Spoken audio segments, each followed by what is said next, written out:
Hello दोस्तों, जय हिंद। फिर से आपको एक नया वीडियो में लेकर आए हैं। तो ये वीडियो जो है 11th क्लास का थर्मल प्रॉपर्टीज का ये सेकंड लेक्चर है। ये पहला लेक्चर में हम लोग ये पढ़े थे कि वाटर का जो है बॉइलिंग पॉइंट और फ्रीजिंग पॉइंट, यानी कि वाटर का अपर पॉइंट और लोअर पॉइंट क्या था।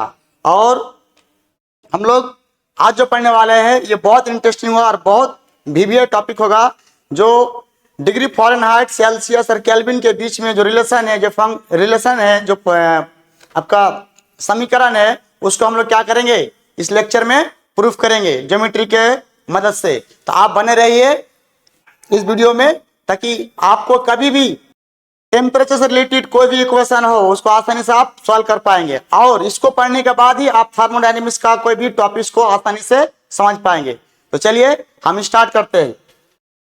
तो पहला क्वेश्चन जिसमें है, पहला क्वेश्चन इसमें सिद्ध करे कि 9/5c बराबर f माइनस 32 होता है। यानी कि ये जो इक्वेशन है एक इक्वेशन है किसके बीच का, डिग्री सेल्सियस मतलब C और आपका डिग्री फ़ारेनहाइट मतलब F। ठीक है, इसी क्वेश्चन को आपका बोर्ड में ऐसे पूछ सकता है या तो ऐसे पूछेगा, डिग्री सेल्सियस तथा फ़ारेनहाइट के बीच, क्या ज्ञात करे, संबंध ज्ञात करे। ठीक है, तो आपको या तो ऐसे पूछेगा या तो ऐसे पूछेगा। तो इसी क्वेश्चन को हम लोग क्या करेंगे, सॉल्व करेंगे, जो आपका बहुत वीवीआई क्वेश्चन होगा। तो इसको आप सॉल्व करने के लिए आपको थोड़ा बहुत ज्योमेट्री आना चाहिए और आगे हम लोग उसको बताएंगे। यहाँ पर आपको बताया गया है, ये हो गया आपका एक टेम्परेचर का स्केल मतलब जिससे हम लोग मापते हैं, जिसका हम लोग डिग्री सेल्सियस बोलते हैं। ठीक है, ये जो स्केल है इसमें टेम्परेचर किससे बताएगा, डिग्री सेल्सियस में, ये डिग्री फ़ारेनहाइट में। तो इसी के बीच का रिलेशन है, इस रिलेशन के बारे में हम लोग क्या करेंगे, पढ़ेंगे। ठीक है, प्रूफ करेंगे। तो पहला आपको है कुछ इसमें मान लेना पड़ेगा। तो हम लोग मानते हैं, यानी कि माना कि डिग्री सेल्सियस को एक्स एक्स में तथा डिग्री फ़ारेनहाइट को वाई अक्ष में स्थित है। हम लोग मान लिए कि जो है ना आपका जो है डिग्री सेल्सियस है वो एक्स अक्ष में स्थित है और डिग्री फ़ारेनहाइट वो वाई अक्ष में स्थित है। सी का अपर फिक्स पॉइंट बोल सकते हैं, सी का upper fix point 100 degree Celsius तथा lower fix point 0 degree Celsius. आपको ये बात जानते हैं कि क्या डिग्री सेल्सियस का अपर पॉइंट कितना होता है, 100 डिग्री सेल्सियस, और लोअर पॉइंट कितना होता है, 0 डिग्री सेल्सियस। इसी तरह से हम डिग्री फ़ारेनहाइट की बात करें, अगर जो पिछले लेक्चर में हम पढ़ा चुके थे, डिग्री फ़ारेनहाइट का अपर पॉइंट या डिग्री फ़ारेनहाइट का upper fix point 212 degree Fahrenheit तथा लोअर फिक्स पॉइंट मतलब डिग्री फ़ारेनहाइट का lower fix point 32 degree Fahrenheit होता है। ये मैंने आपको बता दिया था। इसी को हम लोग जो भाषा में लिखे हैं, इसे एक मैथमेटिकल रूप होगा जो हम आपको अभी दिखाने वाले हैं। तो हम लोग इसमें जो चीज पीछे लिखे है उसी को हम लोग क्या करेंगे, एक एक्स और वाई अक्ष में दर्शाएंगे। तो मान लेता हूं यहाँ पे आपका क्या हो गया, डिग्री सेल्सियस है। डिग्री सेल्सियस का जो लोअर पॉइंट होता है जिसमें पानी बर्फ जम जाता है वो आपको 0 डिग्री सेल्सियस का जो अपर पॉइंट होता है, जो पानी क्या बन जाता है आपका, गैस बन जाता है, वो आपका क्या होगा, आपका 100 डिग्री सेल्सियस। और मैंने आपको पीछे भी मान के बताया था, जो है एक्स में किसको दर्शाते हैं हम लोग, डिग्री सेल्सियस को, यानी कि इसको हम लोग क्या बोलेंगे, एक्स अक्ष, इसको हम लोग क्या बोलेंगे, वाई अक्ष। तो इस अक्ष में जो हम दर्शाएंगे वो डिग्री सेल्सियस को, इस एक्स में जो दर्शाएंगे उसको हम लोग डिग्री सेल्सियस को, और वाई अक्ष में जो हम दर्शाएंगे किसको, डिग्री फ़ारेनहाइट को। तो आपको ये बात ही पता है कि डिग्री फ़ारेनहाइट का जो लोअर पॉइंट होता है 32 डिग्री फ़ारेनहाइट, और डिग्री फ़ारेनहाइट का जो अपर पॉइंट होता है 212 डिग्री फ़ारेनहाइट। यानी कि यहां से यहां तक का जो बीच का जो गैप है वो कितना है, 32 है। टोटल यहां से यहां तक कितना हो गया आपका, यहां से लेके यहां तक कितना हो गया आपका, 212। तो अगर हम लोग 212 में से ये वाला पॉइंट को घटा देंगे, ये नीचे वाला पॉइंट घटा देंगे, तो ये कितना बचेगा, 180। ठीक है, ये चीज आपको किस में दर्शाया गया है, ये माप कितना आएगा आपका, लगभग यही माप इतना है। इधर भी कितना हो सकता है आपका 180। ठीक है, अब हम लोग ये जो पॉइंट है इसका निर्देशन कितना होगा, एक्स का मान, ये वाई अक्ष में एक्स का मान कितना आएगा 0 और वाई का मान कितना आएगा यहां से यहां तक 32 यूनिट 32, ठीक है। और यहां पे बात कर लेते हैं हम लोग, यहाँ पे हो गया 0 और यहाँ पे कितना हो जाए आपका टोटल इतना घट कितना आएगा।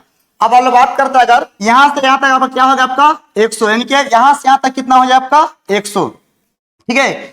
तो अगर बात करें टोटल यहां से यहां तक की तो कितना आएगा 100 में से यहां से यहां तक अगर सी है, यहां से यहां तक टोटल कितना अगर सी है, ठीक है, तो आपको यहां से लेके यहां तक कितना आएगा आपका एफ आएगा, यहां से यहां तक कितना आएगा आपका एफ आएगा। यहां से यहां तक कितना हो रहा है, अगर सी हो रहा है तो यहां से यहां तक कितना आएगा आपका एफ, वाई एक्स में जो मान आएगा यहां से यहां तक कितना आएगा एफ आएगा, यानी कि यहाँ पे एक्स का मान क्या होगा सी और वाई का मान ऊपर की जो मान आएगा वो क्या होगा आपका एफ। तो इसमें कितना ट्रायंगल बन रहा है अभी देख सकते हैं, यहां से लेके यहां तक एक ट्रायंगल बन रहा है और यहां से लेके यहां तक क्या बन रहा है एक ट्रायंगल बन रहा है, ठीक है। इसको हम लोग बी मान लेते हैं। Triangle A, triangle O P Q, triangle O P Q और अगला ट्रायंगल का नाम ओ ए बी, अगला ट्रायंगल ओ ए बी, दोनों आपस में क्या है समरूप है, दोनों आपस में क्या है समरूप है, ठीक है। जब ये दोनों आपस में समरूप है तो हम ये बात जानते हैं समरूप कैसे है, अगर दो ट्रायंगल का दो त्रिभुज, दो ट्रायंगल का दो कोण आपस में बराबर हो जाएगा तो ऑलरेडी क्या हो जाएगा समरूप हो जाएगा। तो एक कोण तो त्रिभुज इसमें भी आता है, एक कोण त्रिभुज ओ ए बी में भी आता है, ओ ए पी क्यू में भी आता है, ठीक है। और यहाँ भी 90 तो यहाँ भी 90, दोनों आपस में क्या हो गया समरूप हो गया। और समरूप त्रिभुज में क्या आता है कि संगत भुजाओं का अनुपात बराबर होता है। जैसे दो अगर त्रिभुज अगर है तो एक का लंब और दूसरा का लंब एक दूसरे का संगत होगा, एक का आधार दूसरे का आधार एक दूसरे क्या होगा संगत होगा। तो हम लोग संगत भुजाओं के बारे में जानते हैं कि त्रिभुज, और इसकी बात करें अगर त्रिभुज ओ पी क्यू में, त्रिभुज ओ पी क्यू में पी क्यू ये जो आपका पी और क्यू है ये आपका क्या हो गया आपका लंब हो गया, ठीक है। तो ओ पी का लंब बट्टे ट्रायंगल ओ ए बी का लंब, तो ओ ए बी का लंब यहाँ पे क्या आ जाएगा ओ पी क्यू बट्टे ए बी, पी क्यू बट्टे ए बी। अगला ओ क्यू, ओ से लेकर क्यू तक ये क्या बन गया आपका आधार, तो इसका आधार बट्टे इसका आधार, तो इसका आधार क्या होगा ओ से लेके बी तक, ओ से लेके बी तक। तो ओ पी, तो पी क्यू का मान कितना आ जाए आपका पी क्यू का मान, तो पी क्यू का जो मान आपका आ जाएगा पी क्यू का मान टोटल यहां से यहाँ तक एफ अगर है तो इतना कितना 32 घटा देना पड़ेगा, तो यहां से यहां तक अगर हम लोग करेंगे तो एफ माइनस कितना हो जाएगा आपका 32 हो जाएगा, ठीक है। तो यहाँ पे पी क्यू का मान कितना बैठाया एफ माइनस 32 और नीचे ए बी का मान यहां से यहां तक कितना आएगा, ए बी का मान टोटल यहां से कितना है आपका, ये अगर कितना टोटल 180 हो रहा है तो ये भी कितना है आपका 180 आ जाएगा। तो एफ माइनस 32 बट्टे 180 और ओ से लेके सी तक, ओ से लेके क्यू तक, ओ से लेके क्यू तक का मान कितना है सी है, ओ से लेके क्यू तक का मान कितना है सी है, और ओ से लेके बी तक, ओ से लेके बी तक का मान कितना है, ये जितना आएगा ये भी उतना आएगा, ओ से लेके बी तक का मान कितना है 100 है। अगर मैं इसको कटा दूं 0 से 0 कटा, ठीक है, 5 दूना 10 और 9 दूना 18, तो कटने के बाद आपके पास ये फॉर्मूला, आपके कटने के बाद इसमें गुना कर ले, गुना करने के बाद ये 9 गुना होकर यहाँ आ जाएगा, तो मेरे पास क्या बन जाएगा एक रिलेशन बन जाएगा। यही रिलेशन क्या बन गया आपका डिग्री फ़ारेनहाइट और सेल्सियस के बीच का एक रिलेशन है, ठीक है। यहां से ये वाला क्या होता है आपका प्रूफ होता है। तो इसको समझने के लिए आपको दो समरूप त्रिभुज के बारे में क्या होगा समझना पड़ेगा, और ये जो कॉन्सेप्ट है इसको समझना पड़ेगा। टोटल यहाँ से एफ है तो ये कितना हो जाएगा, यहाँ से 32 है, ये 32 तो भी कितना है 32 आएगा, एफ माइनस 32 यहाँ तक मिल जाएगा। टोटल यहाँ से यहाँ तक कितना हो जाएगा आपका 212, उसमें तो घटा देंगे कितना आ जाएगा, तो आपका ये वाला मान के चलिए ये वाला कितना आएगा आपका, ये भी कितना आएगा आपका 180, उसी के अकॉर्डिंग उसको बना गया। चलो यहाँ तक के वाला क्या हो रहा प्रूफ हो रहा। मुझे लग रहा है कि आपको समझ में आ गया होगा, और उसको नहीं समझ पा रहे हो तो फिर हमको एक ट्रिक के माध्यम से आपको समझाना पड़ेगा। वो ट्रिक भी बहुत आसान होगा और इसको आसानी से समझ सकते हैं। ये तो आपको ज्योमेट्री का फॉर्म है, अगर 5 मिनट पूछेगा तो ऐसे बनाना है। उसी फार्मूला का एक ट्रिक जो वो तो था आपका ज्योमेट्री से अकॉर्डिंग, अब जो बता रहे वही फार्मूला को ट्रिक के अकॉर्डिंग। अब ट्रिक क्या होता है, जो कोई भी चीज को शॉर्टकट फॉर्म में बताना, कोई भी चीज को क्या करना शॉर्टकट फॉर्म में बताना। तो ट्रिक के लिए कुछ रूल रेगुलेट होता है। ये रूल क्या है आपका स्केल मतलब कोई माप का कोई पैमाना को क्या बोलते हैं हम लोग स्केल बोलते हैं। जैसे डिग्री सेल्सियस का अगर मापेंगे तो आपको तो उसका माप क्या हो जाएगा सी, यानी स्केल क्या हो जाएगा सी। फ़ारेनहाइट का क्या हो जाएगा आपका एफ, ठीक है। अगर बात करें ट्रिक का फॉर्मूला, स्केल माइनस ऊपर में scale, scale minus lower point, scale minus lower point, नीचे क्या आ जाएगा अपर पॉइंट माइनस लोअर पॉइंट। इसी तरह से अगला में क्या होगा स्केल माइनस लोअर पॉइंट, नीचे क्या होगा अपर पॉइंट माइनस लोअर पॉइंट। एक बात बताइए, ऊपर में अगर मान के चले एफ ले रहे हैं तो आपने बताया था एफ क्या है डिग्री फॉरेनहाइट, और एफ का लोअर पॉइंट क्या होगा, पहले आप स्केल बैठा दिए एफ, अब एफ का लोअर पॉइंट क्या होगा 32, अगर आप सी बैठाते हैं तो सी का लोअर पॉइंट कितना होता है 0, तो एफ माइनस 32 हो गया। अच्छा नीचे इसी एफ का अपर पॉइंट कितना होता है, अपर पॉइंट 212 लिखा होगा इस ग्राफ में दर्शाएगा, अपर पॉइंट कितना होता है आपका 212, और इसी एफ का लोअर पॉइंट कितना होता 32, तो नीचे क्या कर दिया 212 माइनस 32। अगला यहाँ पे क्या ले रहे हैं सी ले रहे हैं, यहाँ पे क्या ले रहे हैं सी बैठाएंगे, तो सी का लोअर पॉइंट क्या आएगा, सी का लोअर पॉइंट कितना आएगा 0, ठीक है। अच्छा सी का अपर पॉइंट कितना आएगा, सी का अपर पॉइंट कितना आएगा 100, और सी का लोअर पॉइंट कितना आएगा 0।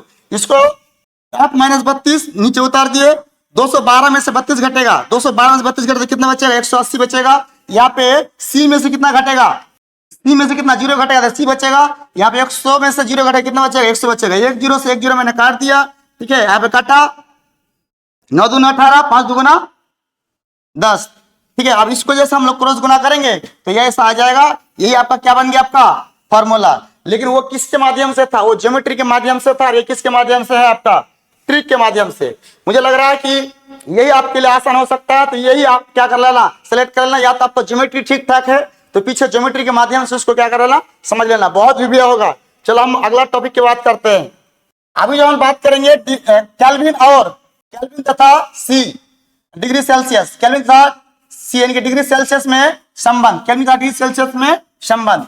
तो केल्विन की बात करेगा तो केल्विन अपर पॉइंट, केल्विन का अपर पॉइंट कितना होता है 273, केल्विन का upper point minus lower point, Kelvin का अपर पॉइंट कितना होता है 373 और लोअर पॉइंट कितना होता है 273।